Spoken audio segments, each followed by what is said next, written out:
নমস্কাৰ। আজি মই মোৰ বাৰ্তা শিতানত ডক্টৰ এপিজে আব্দুল কালাম আৰু তেওঁৰ আত্মকথাৰ কাহিনী এটা ক'বলৈ ওলাইছোঁ। আজিৰ এই কাহিনীটিত ইছৰোৰ পৰা DRDLৰ সঞ্চালক পদলৈ কালামে কেনেদৰে যাত্ৰা কৰিলে, সেইদৰে তেওঁৰ পদ্মভূষণৰ পৰা পদ্মবিভূষণ সন্মান লাভ, লগতে ডক্টৰ অফ ছায়েন্স প্ৰাপ্তিলৈ কালামৰ গৌৰৱময় যাত্ৰাৰ এক বৰ্ণনা দিবলৈ ওলাইছোঁ। কালামে তেওঁৰ আত্মকথাত কৈছে যে 1981 চনৰ গণতন্ত্ৰ দিৱস মোৰ বাবে এক বিশেষ আনন্দৰ আছিল, এক বিশেষ সৌভাগ্যৰ আছিল। গণতন্ত্ৰ দিৱসৰ আগদিনাই মোক দিল্লীৰ পৰা এটা ফোনযোগে জনাইছিল যে আপোনাক পদ্মভূষণ সন্মানৰ বাবে নিৰ্বাচিত কৰা হৈছে। এয়া গৃহ মন্ত্ৰালয়ে ঘোষণা কৰিছে। তাৰ কিছু সময় পিছতে প্ৰফেচৰ ধাৱনেও ফোনযোগে মোক অভিনন্দন জ্ঞাপন কৰে। তেতিয়া মই বুজিলোঁ যে প্ৰফেচৰ ধাৱনে এই কথাটো আগতে শুনিছিল। প্ৰফেচৰ ধাৱনেৰ পৰা মই আৰু এটা কথা জানিব পাৰিলোঁ যে তেওঁ নিজেও উক্ত দিনটোতে পদ্মবিভূষণ সন্মানৰ বাবে নিৰ্বাচিত হৈছে। এই দুয়োটা খবৰে মোক যথেষ্ট আনন্দিত কৰে, কাৰণ প্ৰফেচৰ ধাৱনৰ নিচিনা ব্যক্তি এজনক এনে সন্মানেৰে অভিষিক্ত কৰাত মই বৰ আনন্দিত হ'লোঁ। তেওঁৰ যোগ্যতাৰ, তেওঁৰ বাবে তেওঁৰ যি স্বীকৃতি, সেয়া সঁচাকৈ অত্যন্ত সমীচীন। তাৰ বাবে মই যথেষ্ট আনন্দ অনুভৱ কৰোঁ আৰু এই বাৰ্তাটো মই আনলৈ প্ৰেৰণ কৰোঁ। খবৰটো লাভৰ পিছত মই আনন্দত উটি ভাহি গ'লোঁ। মই নিজে নজনা হ'লোঁ।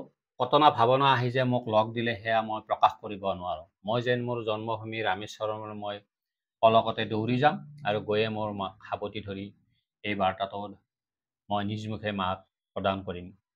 সেইদৰে মই মোৰ দেউতাৰ বন্ধু লক্ষ্মণ শাস্ত্ৰীদেৱৰ ওচৰলৈ যাম আৰু তেতিয়া যেন লক্ষ্মণ শাস্ত্ৰীদেৱে মোৰ কপালত এক তিলক পিন্ধাই দিব।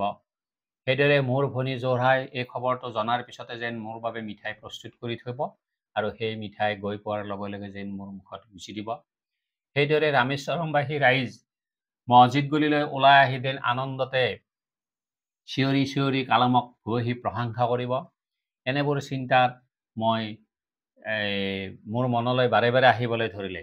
কিন্তু তাৰ মাজতে এইটো কথাও ক'ব লাগিব, এই বাৰ্তাটো লাভৰ পিছতে মোৰ একাংশ বন্ধু বান্ধৱীয়ে যেনেদৰে প্ৰশংসা কৰিলে, আনন্দত নাচি উঠিল, ঠিক তেনেদৰে একাংশ মোৰ লগৰীয়া সমনীয়াও মোক এক সমালোচনাও কৰিলে। যেন এই বঁটাৰ বাবে যেন মই কোনো যোগ্য নহয়, তেওঁলোকে তেনে মনোভাৱ ব্যক্ত কৰিলে। অৱশ্যে সেয়া ক'ব লাগিব যে সেয়া তেওঁলোকৰ সেয়া ঈৰ্ষাৰ প্ৰতিফলন। মই ক'ব বিচাৰোঁ যে আজিৰ পৰা 20 বছৰ আগতে প্ৰফেচাৰ বিক্ৰম ছাৰভাইৰ দৰে ব্যক্তি এজনে যি গছপুলি ৰোপণ কৰিছিল, আজি সেই গছপুলিটোৱে এক ফল দিছে আৰু সেই ফল লাভৰ পিছত ভাৰতবৰ্ষৰ মানুহে মোক এই স্বীকৃতি প্ৰদান কৰিছে। 1982 চনৰ ফেব্ৰুৱাৰী মাহত মোক DRDLৰ সঞ্চালক পদতো অধিষ্ঠিত কৰা হয়। এয়াও মোৰ বাবে এক ভাল খবৰ। কিন্তু মই ইছৰোত কৰ্মৰত হৈ থকাত মই ইছৰো এৰি আহিবলৈ মোৰ বিশেষ মন নাছিল। কাৰণ ইছৰোত মই এনে বিজ্ঞানীক লগ পাইছিলোঁ যে প্ৰফেচাৰ বিক্ৰম ছাৰভাইৰ দৰে বিজ্ঞানীক লগ পাইছোঁ, প্ৰফেচাৰ ধাৱানৰ দৰে বিজ্ঞানীক মই লগ পাইছোঁ আৰু তেওঁলোকৰ অধীনত মই কাম কৰাৰ এক সুযোগ লাভ কৰিছোঁ। মই যে কিমান ভাগ্যৱান সেয়া মই বুজাব নোৱাৰিম। অকল ময়েই নহয়, ইছৰোৰ নিচিনা প্ৰতিষ্ঠান এটাৰ তেওঁলোক দুজন বিজ্ঞানীয়ে গুৰি ধৰি ইছৰোক যিদৰে প্ৰতিষ্ঠা লাভ কৰালে, সেয়াও নিশ্চয় ভাবিবলগীয়া। তাৰ পিছতে মোক আন এক সৌভাগ্যই লগ দিয়ে। মাদ্ৰাজৰ আন্না বিশ্ববিদ্যালয়ে মোক সন্মানসূচক ডক্টৰ অফ ছায়েন্স উপাধি প্ৰদান কৰে। ক্ষেপণাস্ত্ৰ বিজ্ঞানৰ দিশত মোৰ অৱদানৰ বাবে মোক হয়তো এই সন্মান যচা হ'ল।